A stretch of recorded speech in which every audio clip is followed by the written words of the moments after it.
સમા ઘટના એવી છે, ગઈકાલે અમારા ફોજી છે એ ગઈકાલે સવારે આજે ચૈત્ર નવરાત્રિ છે તો લીમડો લેવા ગયા હતા.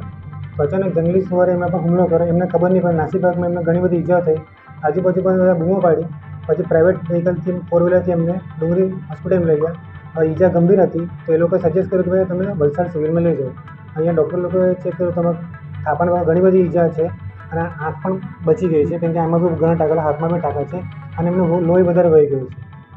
શું માંગ છે? માંગ એટલા માટે કે આ જંગલી સુવરનો ત્રાસ ઘણા બધા એરિયામાં છે. તો તંત્રને માંગ એ છે કે એમનું નિયંત્રણ કંટ્રોલમાં કરે, કારણ કે આ મોટા માણસ નાના છોકરાને પણ તકલીફ પડે. આપણે મોટા માણસ ગમે તે બચીએ પણ નાના માણસને કોઈ બચવાનું કોઈ ચાન્સીસ નહીં નાના છોકરાને. તો તંત્રને માંગ છે કે એના પર કંટ્રોલિંગ કરે, એના પર ધ્યાન આપે, કારણ કે આ ત્રાસ બધી જગ્યાએ છે, પ્લસ ગંદકી ફેલાવે છે લોકો.